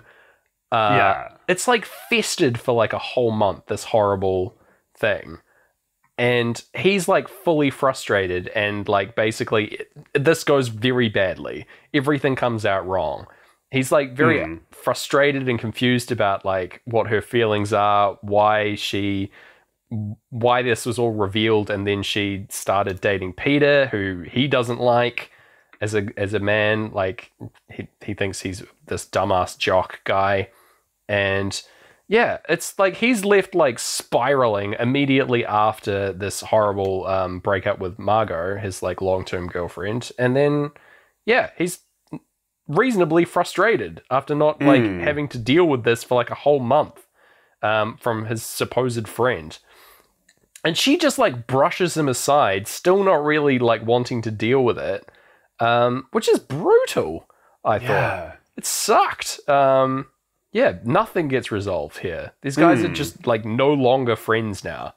It sucks. Just because of, like, miscommunication and circumstance.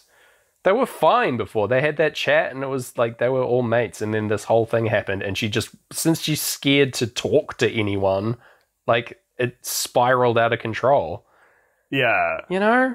I don't know. I mean, it's very realistic teenager to just miscommunicate to the point where you're both furious at each other. Yeah, definitely. That is real. But yeah, it's brutal. Poor Josh, he's lost Margot, he's lost LJ now. That's a huge blow for him. And Pink Floyd agree. They sing, no one told him when to run. He missed the starting gun, Gareth. Yeah. It all ran away from him. He didn't even know. He probably didn't even get his money back for his Scotland flights. Exactly. He spent like thousands of dollars on fucking flights. Keeps talking about the crack, and then like that turns out to be from Ireland. God damn it. Yeah. Ugh. Also, I did like look at the goofs again because I was worried about someone's haircut. Sure. Apparently, if you look closely at his flights, it actually won't work because he's got a transfer, but he's on a 6-hour flight. That will mean he misses that transfer anyway. Oh no, Josh, you fucked up the booking, mate. Yeah, even if it had all gone well, he would have been stuck in like Quebec or something. Oh no! That's really bloody poor Josh. Nothing goes right Josh. for him. Anyway, also, did you know he's Mark from the Bling Ring? Oh really? Yeah, I did not catch that. No idea. Me neither. Man, it was only at the very end I like looked him up and I was like, what? Connecting our two of our teen movies? There you go. Super different role. Yeah, didn't he? Very different. He morphs in. I had no idea. Good acting. Yeah. So we get the rehash scene here where she goes and visits Peter's family for dinner. It's like, again, I didn't really need this. They sort of go over the whole mum's dead thing again.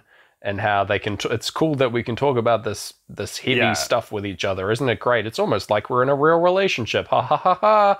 Like, you know, I didn't need it, but they are talking about death over time, which that's a sync, baby. I don't know. Like, I'll allow it. Maybe they're just doing it for the Floyd, you know, just to get this, just to build the syncs up. They're like, okay, now that time's playing, we'll go over it again for the boys. All right.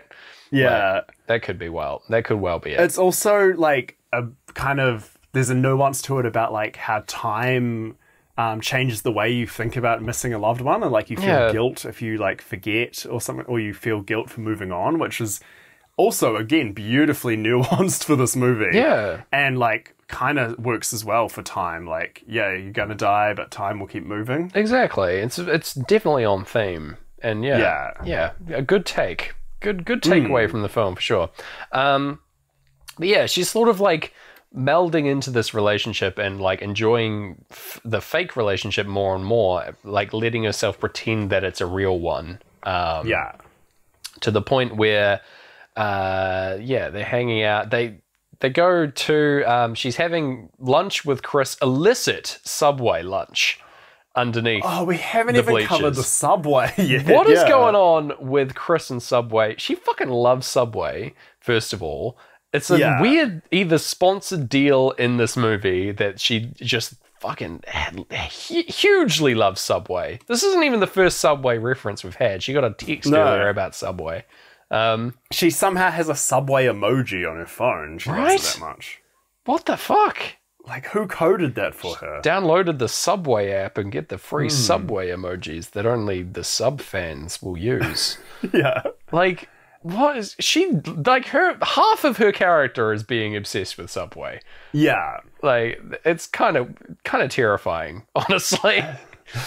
But yeah, they're having I this. think it feels so strange because it's Subway. I think. Yeah. If it was Quiznos, which though we don't have in New Zealand, but is like another sandwich trend of chain, it would be fine. Like, that feels distant enough. But Subway is like a big, like, it'd be like if it was McDonald's or something.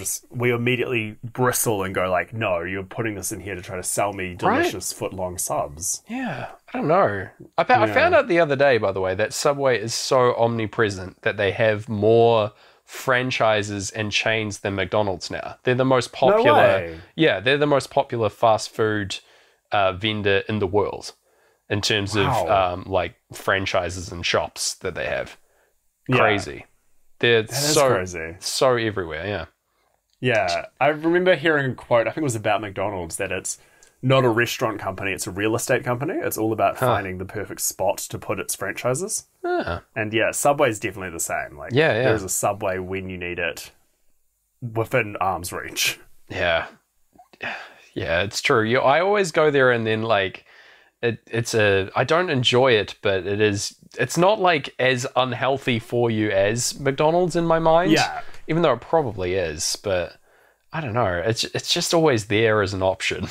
It's the lack of grease, I think, that makes it like you don't feel bad, but it's probably not great for you. Probably not great. I don't know. My final point about Subway as well. I've got another.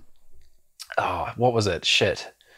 No, it's gone. I was going to say one more thing about Subway, but I've lost it forever. I'll come back. No. I'll circle back if I remember. Okay. It's dipped out of my mind. But I've got a lot to say about Subway. Subway is sort of a reoccurring character on this show. It sneaks its way in. Yeah, there you go. I don't know. Get it. Just eat fresh. Oh, I remembered it. Okay. So you know how their slogan is "Eat Fresh," or it used to be anyway. Recently, there's been an ad campaign for Subway where they changed the slogan and it was just "Submit to Subway." Give in to Subway. Right? Give in to Subway. Who thought that was a good idea? That's terrifying. It's like what? I was shocked. I was like, I'm sorry. Am I in They Live? Like what happened? How is this like? Is everyone hearing the same thing that I'm hearing? I'm so glad you brought that up. I've thought about that all the time last year. I'm so glad. Doing it. Around the time like the pandemic and like the world started kind of openly falling apart, just Subway to start going, give in. Yeah, right? Man, there was a few weird small ads where they changed it to give in to freshness, but it's like, you don't give in to freshness. You're just trying to soften the blow that you're an evil omnipresent. Yeah. Like, it freaked me out. Of us now. I was like, wait, is Subway evil now? I don't know. It's going full, like, I guess, Joker. Like, it's openly embracing the fact that it's evil. Yeah. Being like, what are you going to do? I want them to, like, just drop the fresh next. And it's just Subway, eat. That's it. Like, consume Subway. Like, that's the level that they're approaching, and I'm terrified. But anyway, they're here in the movie, sponsored. Yeah. Shout outs to you, Subway, you terrifying overlords. And yeah, they overhear a talk between Peter and Jen, who are sitting on the bleachers, and she's trying to, like, win Peter back by... She's got a new boyfriend and trying to, like, lord that over him and be like, oh, come and get me. Make him jealous before the ski trip, because the ski trip is soon approaching. And yeah, she's like trying to make him jealous. And then LJ goes and confides. He's like, I don't know who else I could talk to about this. And she's fucking telling Josh. This made me very upset. Like, I get that they're friends, but like, you last saw him and you left things so badly. I was angry. Yeah. I was angry for Josh, but he sucks it up and is a listening ear for her here, and basically is that for the rest of the movie. But man, I didn't forget. I'm pouring one out for Josh. He's about to walk out of frame and never return with like the Incredible Hulk. He's got his little knapsack. He's off to be in a different rom-com as to like the other guy. It's like, maybe I'll go rob some houses. I don't know. She's like confides in him. It's very callous, honestly. And then, we're just cruising through Great Gig over this. And then, Peter and LJ have an argument about whether or not their relationship is fake now. Like, it's gone on for too long. LJ wants to call it off. She's like, okay, things have gone on long enough. Josh knows, like, Jen is sufficiently jealous. Like, we've got to call it off before the ski trip. And Peter's like, I don't want to do that. You're just scared of this relationship. You're scared of like what's going to happen. And she's like, yeah, I am. Yes. Let us end this. End this terror. Yeah. But anyway, she's like, doesn't know how to put into words that she's developing real feelings for him through this fake relationship. And she's like, because she is afraid, she wants to call it off. But yeah, Peter's realized that he likes her too. And is like, I don't know why. I guess he's still talking to Jen because they are like still old friends, and that's the angle. Like she's a big part of his life, even though she sucks. And that's why he's talking to her all the time still. But yeah, well, I mean, it's actually, here we go again. It's beautifully covered in the sequel. All right. There's like, just the idea that someone is part of your life and has been there for so long. And like, they've shared all these experiences that it kind of like, Lara Jean in the sequel kind of learns to understand that and understand that idea that people can like still have a connection without it being the only connection. Yeah. Well, there you go. Yeah. I guess I'll have to watch another like 2.5 hours or whatever to finally get that to pay off. I think it's only the third one that's 2.5 hours long. What? There's one movie that's 2.5? Oh my god. I think it's considerably longer. I can't remember by how much more. But I mean, they go to New York. There's a lot going on. This is like the Lord of the Rings of romantic comedies, Gareth. Holy shit. What have you gotten me into? Look forward to the Hobbit version, which is about the dad and his lives. Wow. There's just completely unnecessary GoPro footage in the middle of that movie. Yeah. Got him. It's stretched out, the Battle of the Five Letters. Oh, yeah, there we go. Nice. Yes, anyway, so she says that she'll go on the contingency that Chris goes because she knows that she'll never go because she is too alt for that to go to a bourgeoisie ski trip. And Chris is like, nah, I'll go. I want to see what happens. Which is a fun kind of misdirect. And they're at her house, and the dad's just in the background, like sipping some wine from a stemless wine glass, being like, I want to find out too. I'm so proud of you, my daughter. He's great. I love him. He's like, you're so happy. Oh, I'm just so thrilled for you. And then, he drops her off to go on this trip. And he's like, now, before you go, I want you to. I know I heard earlier about this trip and the what goes on, and so I want you to be prepared. So have all the safe sex, my daughter, and passes her like a envelope full of condoms, which is very strange, but wonderful. Classic dad energy, Yeah, especially a dad who's a gynecologist, because then he's like, pulling out never works. Yeah. I mean, facts. Yeah. Good advice from gyno dad, Oh, so good. But yeah, we get into money as we head off on this trip, which is so apropos because, oh my god, the wealth on display during this trip is insane. Yeah, LJ doesn't sit with Peter on the bus because they're having this weird, like, will they, won't they argument, and instead lets Chris sleep on her shoulder, who's tired out from the Pink Floyd concert. And yeah, this is like a mirror later on when Peter sleeps on her shoulder, which I appreciated. Yeah. And yeah, so they go to this fantastic ski resort. This place is like up in the Alps or something. It's lovely. Looks amazing. Everything's opulent. And no one does any fucking skiing in this movie, Gareth, and I'm furious. Yeah, every character you meet talks about how they're not going to go skiing. What are they fucking here for? I'm so angry that we didn't see any skiing. Maybe none of these actors can ski, but like, come on. I got irate when I didn't see any skiing. They all just hang out in the cabins. It's like, what are we doing here? Why are we spending all this money sending you on this trip, guys? Come on. Ugh. Hold on. You're angry because your son is on this trip. Yes.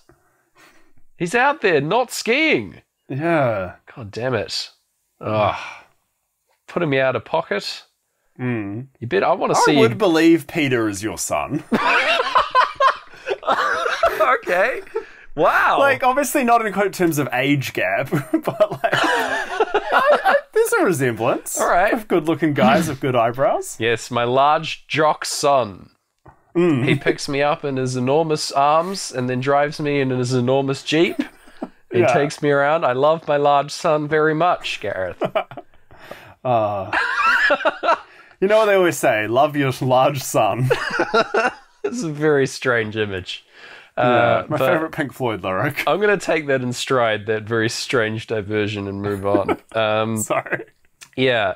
So they're all just hanging out in this lodge, and it's lavish as hell, which is perfect for money. And yeah, Lucas and LJ hang out, and they put on like face masks or whatever, and she just spills the whole beans to Lucas about everything that's been going on, breaking the contract completely in half, because she's not supposed to do that. And he's like, well, it sounds like that he's pretty in love with you, actually. In fact, he's probably waiting for you in the hot tub right now. And you know what? He only bloody is. We cut away immediately, and he's just sitting in the hot tub waiting for LJ. It's like, well, it's a weird gambit, but it works. Anyway, she goes out there and like apologizes for this whole awkward thing, not sitting with him on the bus. And yeah, they like kind of realize that they do want to be in a relationship together. He's driven off to get her he'd prepared all the stuff for the trip together for them to bond. He brought the like special yogurt that she likes from across town, which is proof of love, Gareth. If you give the girl yogurt, you know that's love. That's very relatable because it's been very hard in the Auckland lockdown for us to get that exact brand of yogurt to the house. Wow. So yeah, I get him. I get you. There you go. You relate to my large son. Yeah. And they have a very steamy scene in the hot tub here where they kiss each other, and yeah, she like goes in like a nightgown because she didn't bring togs. She didn't bring any skiing equipment either. God damn it. And they don't have sex or anything. They just have a smooch out here, and then go off to bed. Which is like perfectly wrapped up at the end of Money, by the way. It's just very good that this expensive ski trip takes place over Money for me. I like it a lot. And yeah, they get on the bus and everyone applauds, which is weird. And he's like, oh, I guess that's just how people treat couples or whatever. I applaud every time I see a couple, so yeah, I get it. I mean, yeah, they're a new couple, right? Like, word must have gotten around that they're and the now implication together. of the ski trip as well is like, this couple have probably, Yes. So that he's just like, oh, this is being weird. And yeah, they snuggle up together on the way home. Then once they're back, Jen comes out to stir up shit. Yes. She appears and says that, oh, Peter stayed in my room last night. And just like freak her out. And then says that it shows off the stolen scrunchie of betrayal that she got from the party. And she's like, oh, Peter gave me this.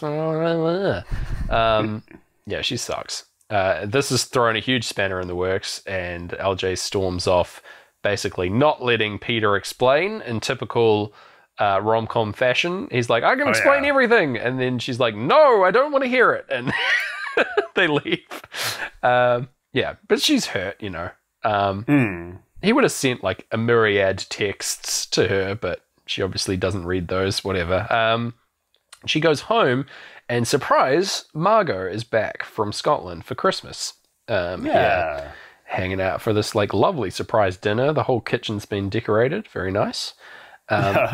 And yeah, they hang out and catch up for a little bit. But before they can, Peter's returned determined to the door to explain his side of things in the situation. He's like, there's been a big misunderstanding, love. I need to tell you something.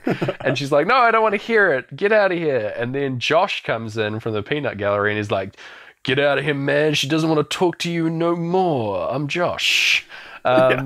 Which is so strange for Josh. He's like, get out of here, boy. I don't like you. It's a weird move.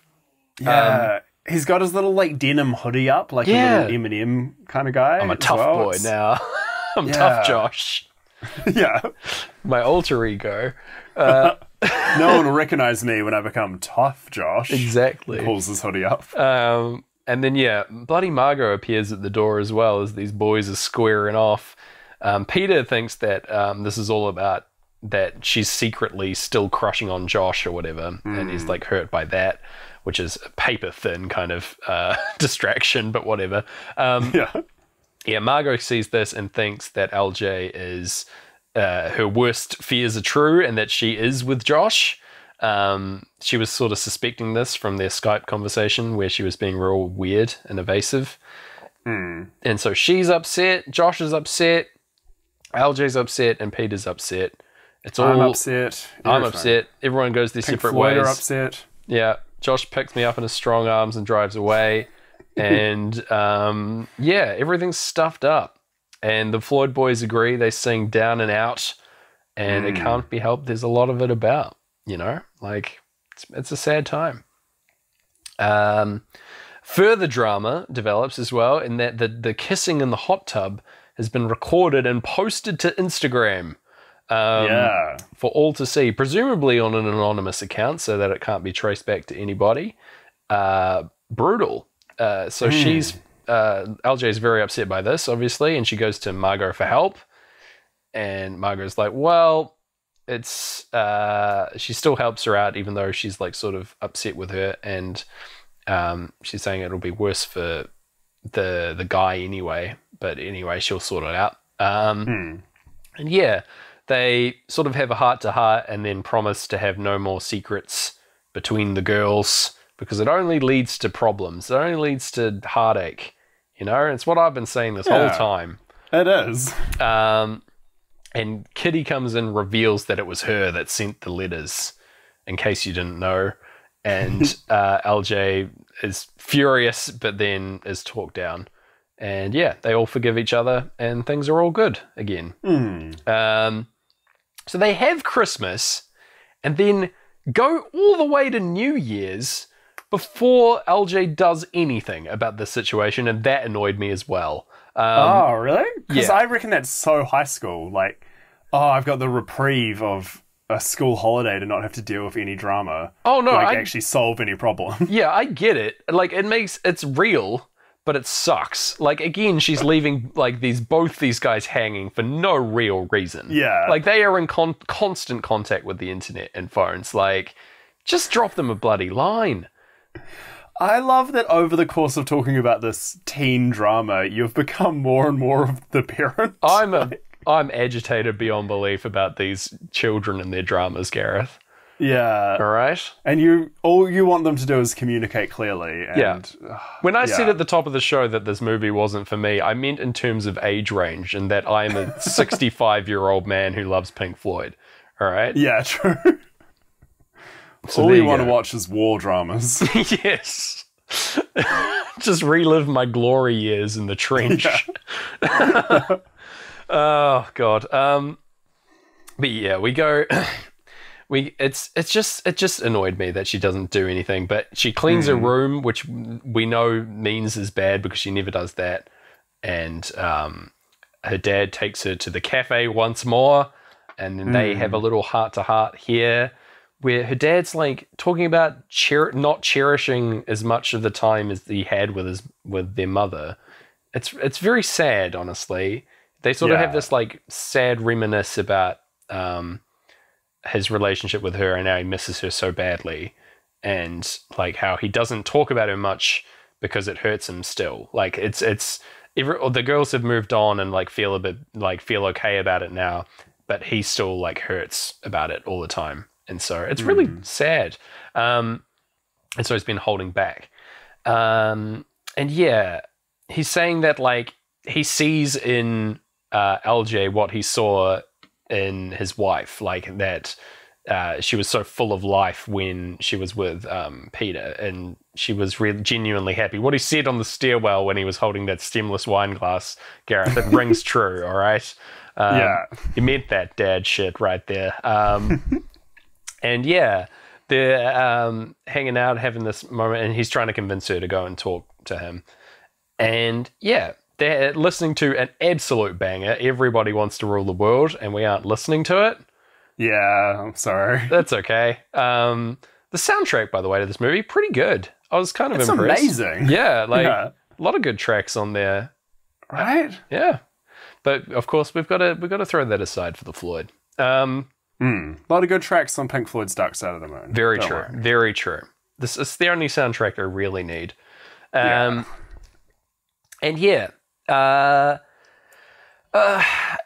school, we return to school, and the Instagram picture has been taped to LJ's locker as like a drama move by some anonymous person.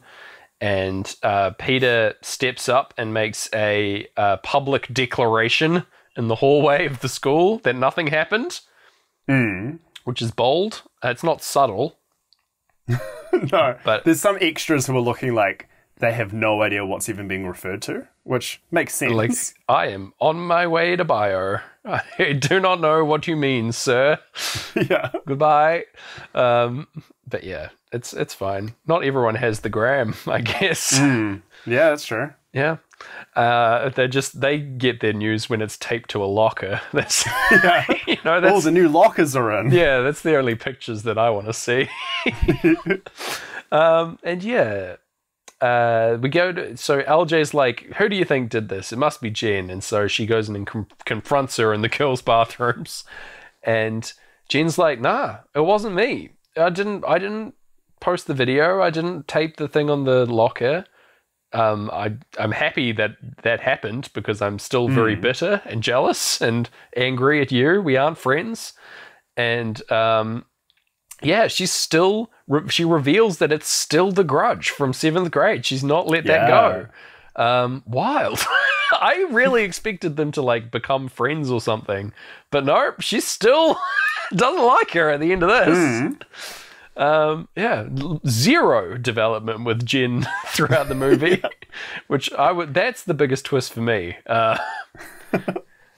Sometimes Jen's just got to stay angry. You know? Just got to be mad. That's how it goes. The relationship is irreparable, I'm afraid. That's yeah. And I mean, like until the sequel. Like LJ and the narrator like don't know how to deal with this. Like they just sort of stand there and go like, man, sometimes drama's just drama, you know? And that's it. Like they move away from that scene as we go into playthrough even Pink 3. Floyd, the album stops, and it's silence for that. We just got the heartbeats as we're like left to process that weirdness. Yeah. I assume that you know from the sequels who did put the picture on the lockers. Was it Jen and that she's lying here, or is it never revealed? I don't think it's revealed. I feel very silly. Okay. It's okay. If you want the goss, and Sure. skip ahead for the spoilers, everyone. All right. But here's get comfy in your teenage bed, because here's the real goss. That sounded no, take that back. That's I was weird. referring to. It was a callback to our fun, like we're two kids filling each other in on the gossip when we're sick. Oh, we're our sick beds. Sure. Yeah. Please stop calling the police. Yeah. Oh, Heat up your soup and have a listen, because Gareth's got a spoiler. Thank you. Yeah, I love that a lot. So what actually happened? The reason he was waiting in the hot tub is he was waiting for Jen. Whoa. And that then sucks. LJ turned up instead. And so Jen was watching, and Jen did film it. Oh. Wow. Yeah, I don't know if she taped it to the locker, but Probably, right? If she did, she lied about that other thing. She probably lied about that too, so. Okay. Well, that sums it up. Okay. I apologize on behalf of my thick son, my big boy. He didn't know better. Anyway. Spoilers over. Yeah, so we go into playthrough 3. There's a bit of a talk between LJ and Josh where she explains finally what she should have done back in bloody September or whatever, about how she did really like Josh. Those were real feelings, but like she didn't want to hurt Margot, and so never really acted on them or told Josh about them. And when it was revealed, she felt really awful, but like panicked in the situation. And yeah, she didn't want to bring it to the fore because she was afraid of losing Josh as a friend and also upsetting Margot. So, like, it's reasonable, but it went very awry. And the fact that they didn't talk to each other because of this weird lie thing, it all went very badly. And Josh is very chill with it. He's like, okay, I wish you just told me. But, like, sure, that's fine. Yeah, we're just friends again now. Okay. And he pushes her to tell Peter how she feels about him, and she's still scared about it despite everything, hasn't learned the lesson. And then her sister Kitty comes down with the box that used to contain the letters, but it contains the secret notes that Peter was writing her, all the love notes, and that she's been saving creepily. For some reason. Too invested. Yeah, I don't know what's going on with Kitty. She's just like, she is an agent of chaos in the movie. Yeah. So yeah, she's doing her thing, and gives the love notes that aren't really fake love notes. They're real love notes with nice observations. And yeah, LJ's like, oh, okay. He do care. And so yeah, we go into Breathe and on the run, as she goes to the field, the lacrosse field. Oh yeah. To confront him and tell him how she feels. This is supposed to be a parallel of like the start of the movie with the like falling in love in the field thing, the romance novel. Yeah. It's like a callback way to that, which it's kind of works. I don't know. It's weird. It's a little muddied because when she agrees to the arrangement, there's a very similar scene during lacrosse. So it kind of put the initial what they're actually referencing out of my head. Yeah, it's sort of a weird double callback that doesn't really land, but whatever. So she reads a letter that she wrote to him explaining that basically she's like, I like you. And then Peter turns around and is like, I was in Jen's room to break it off with her, and that relationship is over. We aren't even friends anymore. And this relationship with you, LJ, can go ahead. And he says that he's bloody in love with her. The full-on L word, the other L word. Oh my gosh. Huge for high school. And yeah, she sort of panics and is like, what do we do? What should be in the contract for this? And he's like, there's no contract in a real relationship. Just trust. That's how it do. And I'm like, well, like if you do it long enough and then you get married, I guess that's a contract. Like, kind That's of a good point. Like, I don't know. It's sort of a strange thing to say, but anyway, yeah, we get the crash sound, and they kiss in the open field over the crash and on the run, which is a weird vibe. Yeah. sort of They're anti-sync taking there. the plunge. Okay, yeah, I like that read, actually. That's good. And then, yeah, they walk away very slowly over the credits as we go into, like, the clocks and time play. We're, like, halfway through time. I feel like they're still walking. And then, yeah, we get the model UN guy showing up at the door here. Yes, see, this is the camp guy. The model UN guy they're keeping in their pocket. Okay, so I feel like that we've got our wires crossed, because I don't think that this was the camp guy. I feel like the very first one was the camp guy that we never see. Yeah. So then don't... So boyfriend one... now I'm scared. So I think boyfriend one, camp guy. Boyfriend two is Peter. 3 is Lucas James. 4 is UN guy. 5 is Josh. That's what I think is correct. See, I'm trying to look at the film now, but I can't get it up. We could do the thing. You sent me a BuzzFeed quiz that should really be able to solve this for us, right? if that covers off all the boyfriends, including the one who's never shown on camera, we should be golden if we do this quiz, right? You know what we've stumbled into? What? This scene can't be canon, because you're correct. This is John Ambrose. Yeah. At the end. But this isn't the John Ambrose we come to know and love. I thought I was going crazy, man. No, I'm so sorry. So yeah, the camp guy remains mysterious, and who knows what he could be, because it's never been delivered. His letter never gets delivered, so yeah. Yeah. So this John Ambrose who shows up at the very end with flowers. Yeah. Completely different to the John Ambrose we meet in the sequel, who then vanishes again. Okay. All right. So what we're dealing with is a variant in the multiverse. Right. The Spider-Verse of this fucking movie's name. To All the Boys I've Loved Before. God. You did it. If I struggle with Near Dark, then there's no way I was ever going to get this one. It's so long, and then they only add more to the sequels. It's To All the Boys I've Loved Before, etc. So many other words following this in case... you'd run out of cover on the book. It's just like her peeking over this avalanche of words. God damn. Anyway, what did you think? How did it sink, bud? Oh my goodness. I'm still thrown by the fact we've stumbled into some sort of Spider-Verse, boyverse, but the boyverse. Into the boyverse. I mean, we all know what I thought. I think this was a perfect movie with one error in the credits. But as for how it synced, I will say, of our teenage experiences that we've covered on the show, sure, this one probably among the least. Yeah. I'd say less than Ferris Bueller and Clueless, which we both gave 8. Man. Probably even less than The Bling Ring, which I think we gave a 6.6 or 6.9, one of the funny numbers. Okay. So maybe, but not by a huge lot. Maybe I might be happy to give this a 6. Yeah. I feel like, yeah, 6 is good. Yeah. Feeling, a light 6 on this. Yeah. Get out a very faint pencil and write that 6. Yeah. All right, cool. All right. That's the one. That's the film. That's To All the Boys and how to get all of them. Fantastic Boys and Where to Find Them.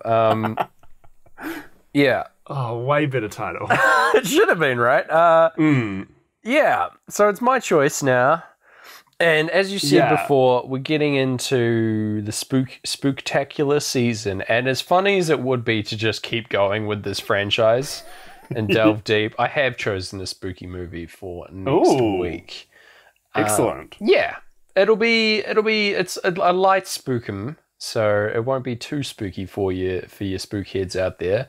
And it does feature some of my favorite spooktacular beings, the skeletons. And so we've got House on Haunted Hill next week, the 1959 version with Vincent Price.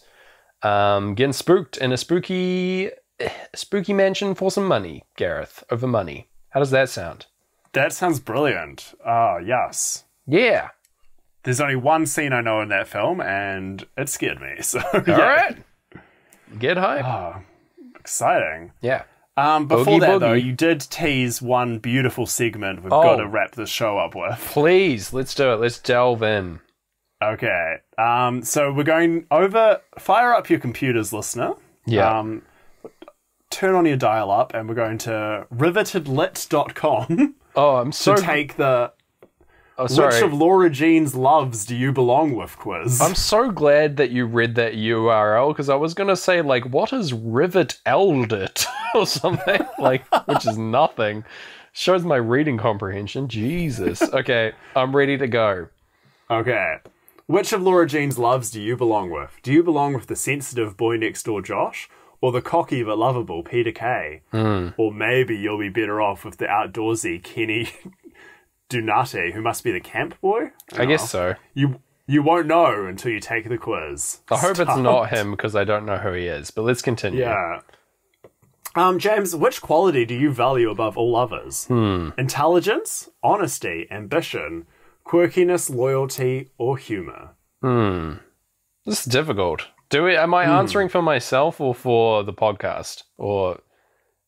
Whoa. Answer for yourself. I'll answer for myself, but I'll also answer for the band Pink Floyd. What? It's interesting. Probably honesty. If this podcast's proven anything, I hate it when people lie to each other. So there you go. I'm choosing that one. Nice. We've got pick a Disney sidekick now. We've got Flounder from Little Mermaid, Edna Mode from The Incredibles, Olaf from Frozen, Abu from Aladdin, Dory from Finding Nemo, or Mushu from, Mulan. Whew. Yeah. I can't believe I nailed all those off the bat. That was hard to do. That was great. Those aren't written down, by the way. Just the names. Movie genius. No, which movie sidekick are we going with? Am I the only one doing this? Or... No, I'm doing it along. Okay, I good. chose intelligence for myself and loyalty for Pink Floyd in the previous one. Fair. Okay. I reckon Pink Floyd are hanging out with Mushu.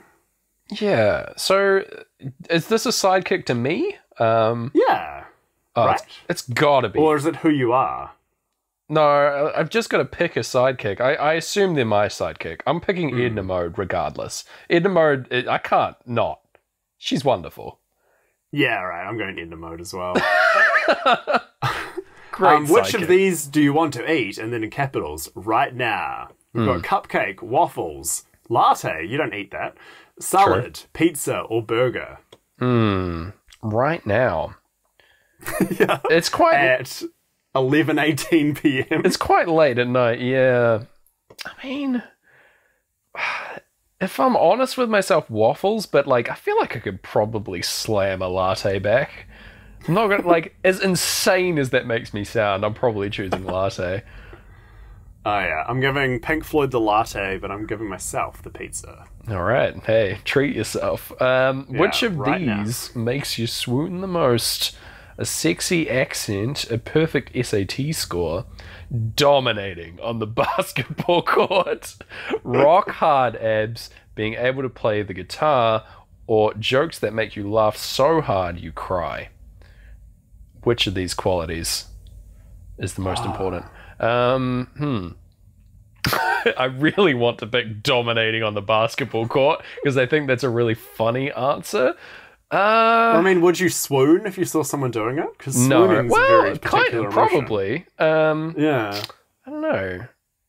I'm going with sexy accent, honestly. Nice. Good to know. Yeah. I'm going jokes.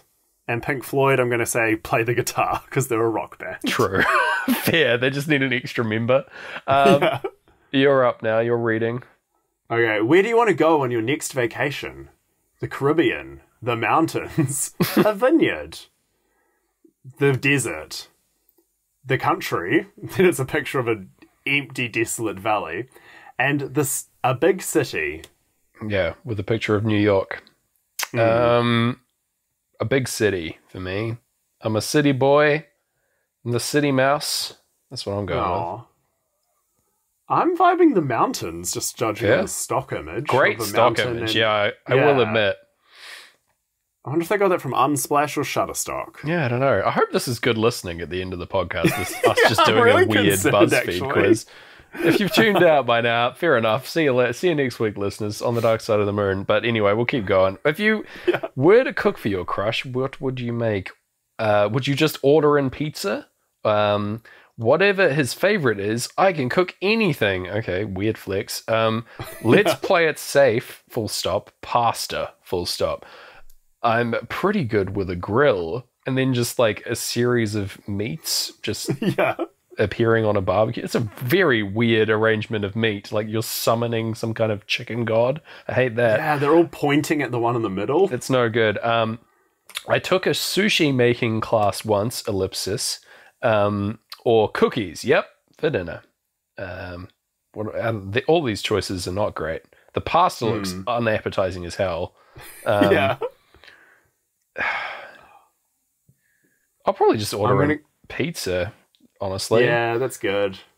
Like, I get that it's I'm gonna not go the pasta assignment. for the weird flex. Yeah. I get that it's not the assignment and that, like, I'm not cooking, but I'm being real with myself. Like, this pizza looks great. I'm ordering that. Nice. And I'm saying Pink Floyd are good with a grill. That tracks, yeah. Yeah. What is your guilty pleasure? I literally just love walks on the beach, Fair. reality TV, video games, a candlelit bath. I'm all about this adult colouring book thing. And then, out of nowhere, a basket of puppies. Wow.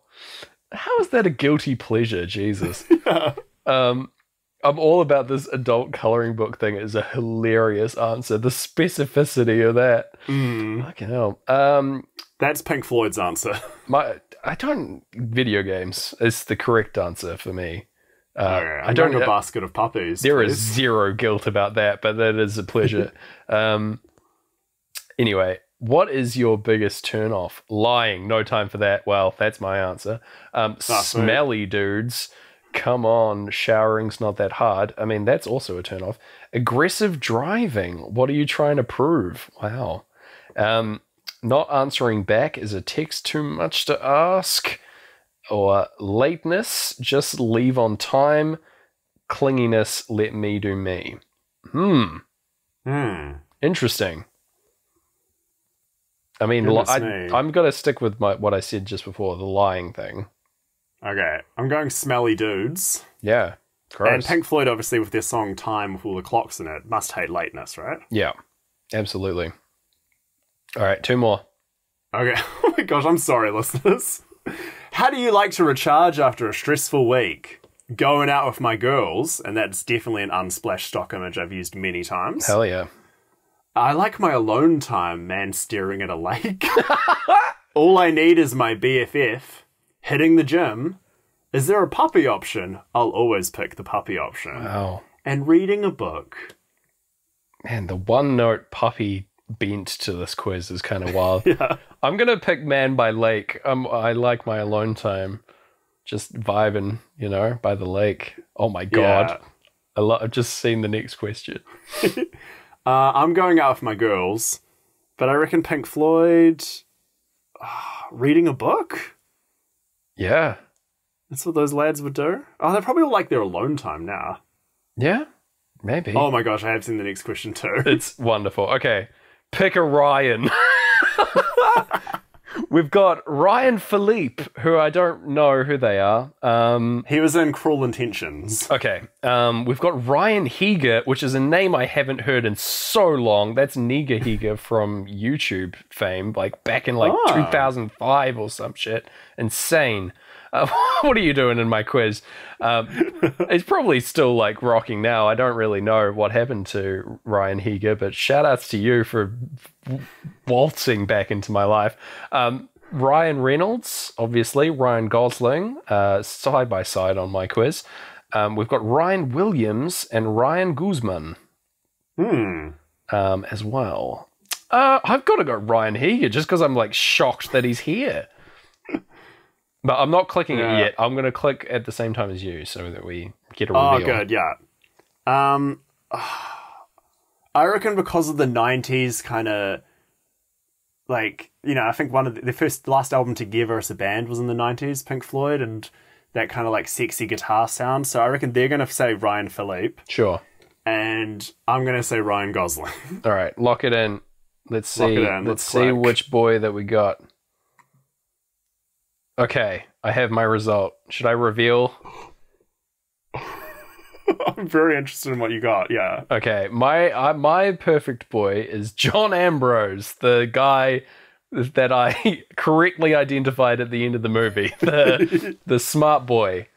Your ideal guy is smart, driven, and knows what he wants out of life. He's got a lot going on, just like you, but he'll always find time in his busy schedule to make sure you get some one-on-one time. There we go. That sounds like him. Accurate. That's my perfect guy. What do you get?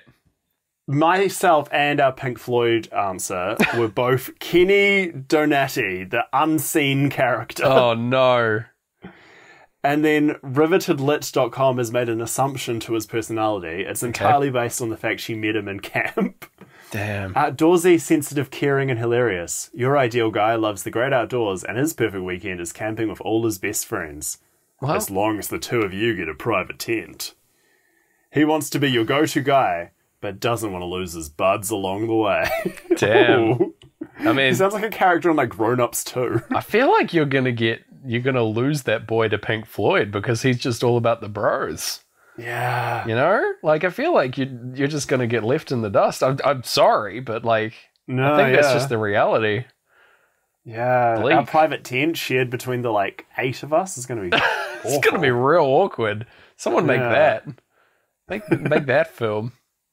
Yeah. Yeah. And then I'm in the background being very unsympathetic with John Ambrose. Yeah. Yeah. Got no time for our miscommunications. Yeah. All right. That's enough of that madness. Yeah. Well, oh my gosh. Until next time, we've been the boys that you have loved before we started taking that quiz that Damn right. Check out Sync Floyd on everything you like. Thanks for listening. Thanks. We'll see you next week as we head to a haunted hill. Woo. And yeah, I've been Gareth Blackler. I've been James Barron. And we'll see you on the dark side of the moon. On the dark side of the moon. Goodbye, listeners. A sweet song.